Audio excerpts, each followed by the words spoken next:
Saint-Jacques, ouais, bien sûr, là ça fait des années que c'est mon monument préféré. Bon alors, pourquoi je sais pas. C'est vrai qu'il y a aussi l'influence, c'est connu comme étant la tour des alchimistes. Oui. Donc ce qui est drôle, c'est que c'est finalement le moignon, le reste d'une église Saint-Jacques de la Boucherie, qui était la plus grande du coin avant que, je sais plus, je vais dire des bêtises sans doute, mais je crois que, est-ce qu'elle existait avant Notre-Dame? Possible? Non, ça a l'air plus tardif.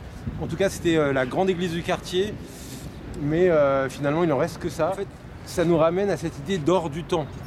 C'est-à-dire que, effectivement, tous les poètes sont alchimistes, parce qu'eux-mêmes cherchent un or et qui est l'or du temps, en fait. Et alors c'est peut-être finalement aussi l'or que cherchent les alchimistes finalement, puisqu'on sait très bien que c'est pas le matériau en lui-même qui n'est que symbolique, et que de toute manière n'obtient la pierre que la personne qui est parvenue à un degré de réalisation intérieure qui lui permet d'accéder à cette espèce d'or du temps, mais là cette fois-ci H-O-R-S, c'est-à-dire en dehors du temps, au-delà du temps et de l'espace. Donc c'est aussi une des vocations de la poésie en fait. Oui. Et à la fois de chercher à le provoquer chez le lecteur, de le vivre dans l'écriture. C'est vrai que la promenade, c'est un peu une figure de l'errance, de quête en tout cas. Donc il arpente Paris. Et du coup, ça aussi c'est un truc qu'on trouve chez beaucoup d'auteurs que j'affectionne. Bon, par exemple, Nerval, c'était un grand ambulant. Donc il est non seulement dans les rues de Paris, il le raconte dans les Nuits d'Octobre, dans plein d'endroits.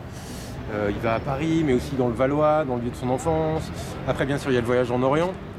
Et il parle de la poussière du Caire, plein de choses. Bref, il y a aussi évidemment les surréalistes qui ont beaucoup marché dans Paris avec quelque chose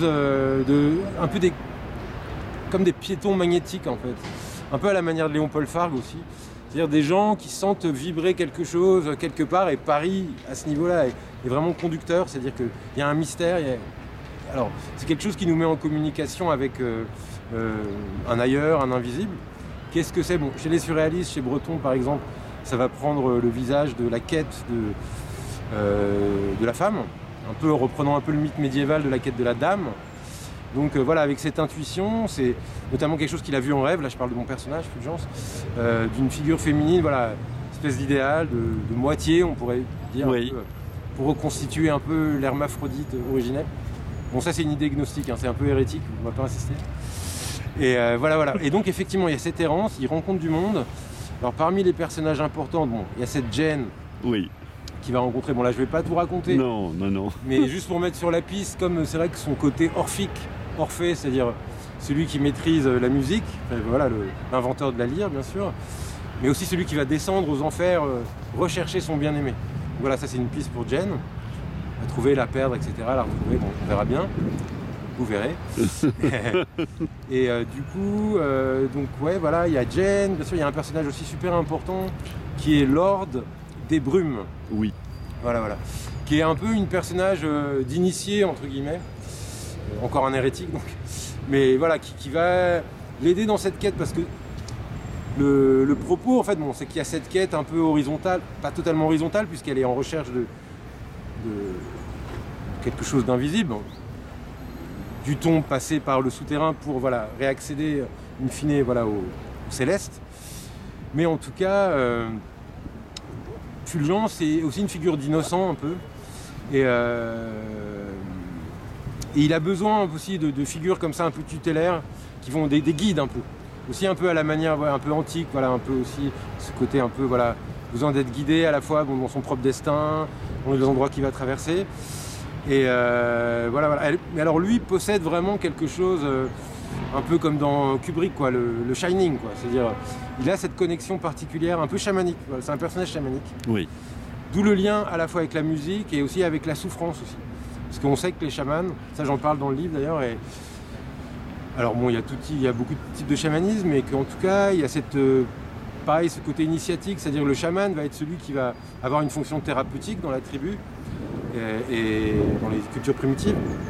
Donc rentrer avec les puissances, avec l'ambivalence d'ailleurs des puissances, positives, négatives. Et donc il y a une initiation de 3 jours, un voyage astral ou pas, j'en sais rien en tout cas. Mais il se trouve que la personne qui est choisie, élue comme postulant à la chamanitude, comme dire Ségolène, c'est que c'est le plus fragile en fait, nerveusement, le plus sensible. Et d'ailleurs, il y a des fois où le voyage n'est pas gagné d'avance, hein. Il y a cette ambivalence aussi. Mais toujours est-il que voilà, celui qui souffre le plus va être celui qui, à travers un voyage dans l'invisible, qui a aussi un combat, une quête, va revenir de cet invisible, se construire un nouveau corps, un peu comme celui auquel aspirait Artaud, qui était aussi un grand chaman.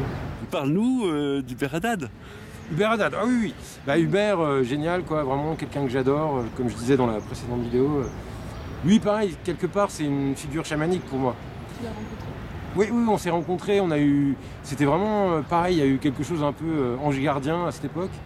C'est qu'il est venu à Viroflay, d'ailleurs à l'instigation de Céline Villoc, qu'on salue, partie de la secte. Et en 2009, je crois, en 2010, quelque chose comme ça, moi il se trouve qu'à l'époque j'avais une voiture et je l'avais raccompagné sur Paris. Et je rêvais effectivement de lui faire lire le manuscrit que j'avais sous le coude depuis un certain temps. Et en fait, je n'osais pas trop lui en parler, et c'est lui finalement, un peu par intuition, qui a commencé à me parler d'écriture, qui m'avait proposé de m'aider. Donc bon, ça n'a pas marché, il n'a pas pu me faire éditer comme il voulait chez Zulma ou chez Dumerchez, je crois. Mais en tout cas, il a eu cette générosité qu'il a d'ailleurs avec beaucoup de gens. Hein. Et voilà, après de me mettre sur la piste de revue, et puis de toujours répondre à mes mails, et puis là de faire la préface. Ce qui est vraiment un grand honneur, et pas juste quelque chose de mondain, parce que c'est tout le contraire d'Hubert, justement. Quelqu'un qui devrait être connu, je veux dire, au centuple de ce qu'il est, même s'il est déjà beaucoup. Mais je veux dire, Hubert Haddad, il mériterait d'avoir eu 3 fois le prix Goncourt, 2 fois le Renaudot, et voilà. Et d'être beaucoup plus connu que ça, mais bon, d'une certaine manière, il a un public en même temps choisi. Ouais. Donc, ok. Ton livre, c'est une véritable partition.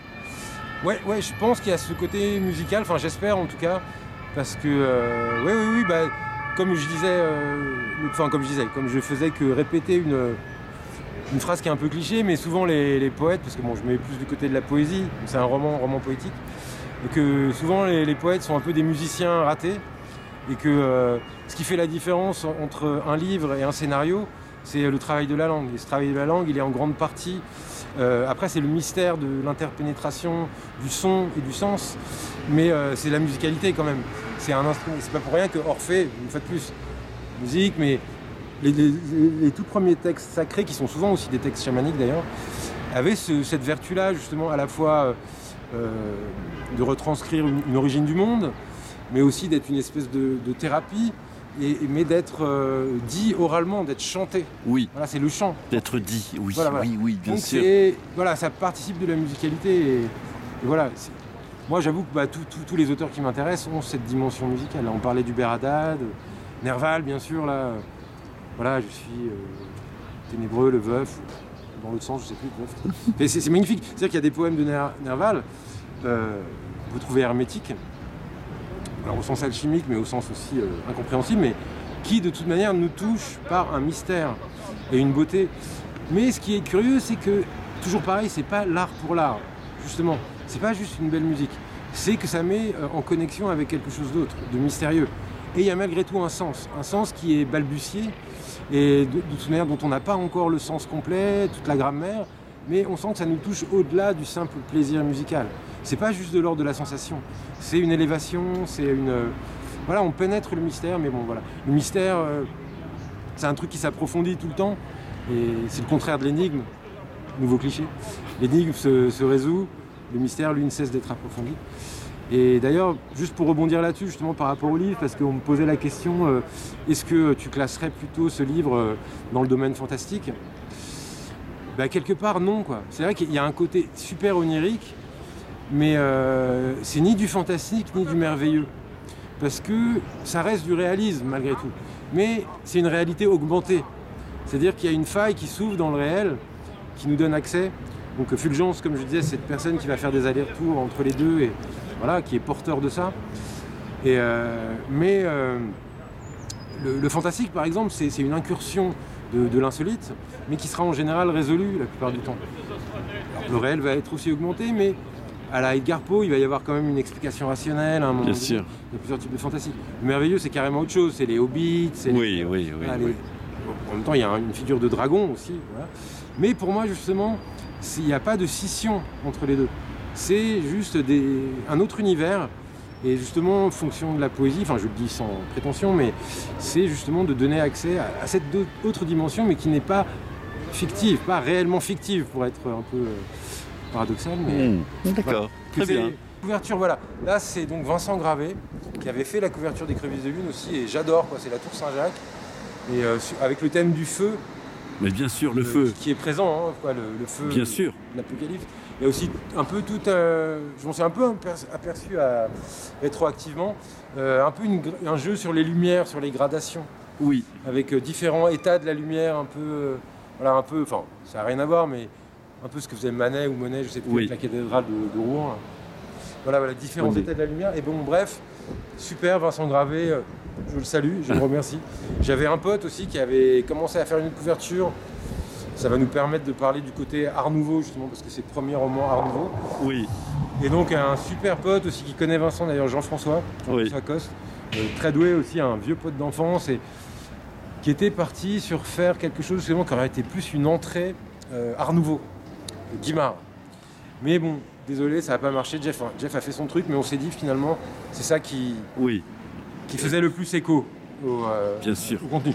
Et alors, en fait, pourquoi Art Nouveau? Ça, je peux peut-être en parler. Oui, oui. Alors, le côté Art Nouveau, il est présent un peu à 3 niveaux.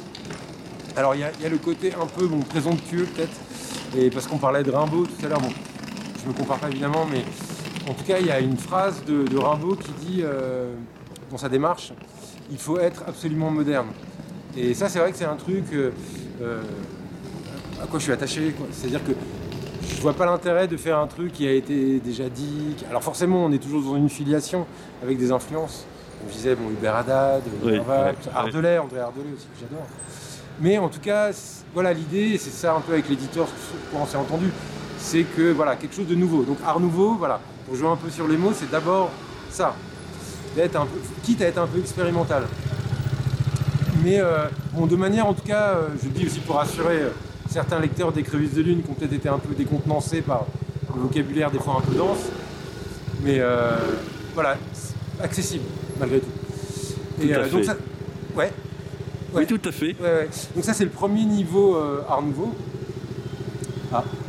Stigmate du monde contemporain, malheureusement. Et donc du coup, le deuxième côté Art Nouveau, c'est plus au niveau des motifs littéraires, c'est-à-dire dans les paysages, enfin dans le panorama, dans ce qui est décrit. Par exemple, des stations de métro Guimard, justement, avec leurs magnifiques courbes végétales là, qui sont vraiment incroyables. L'Art Nouveau, je trouve, c'est vraiment... ça peut dégénérer dans le kitsch des fois, surtout quand ça devient un peu de l'art trop déco. Mais en tout cas, les premières intuitions, ou même on peut penser à Gaudi, des gens comme ça, oui. Je trouve que c'est presque ce qui s'est fait de plus beau depuis le gothique. Et d'ailleurs, c'est drôle parce que je crois que les artistes Art Nouveau, tout nouveau qui fusent, étaient aussi dans une espèce de retour à une inspiration un peu médiévale malgré tout. Oui. Avec ce contact avec la nature, justement. Un peu en réaction à la société industrielle. Donc il y a évidemment ces... Et d'ailleurs, il y a une petite phrase, si tu veux, je peux te la lire vite fait, Olivier. Oui.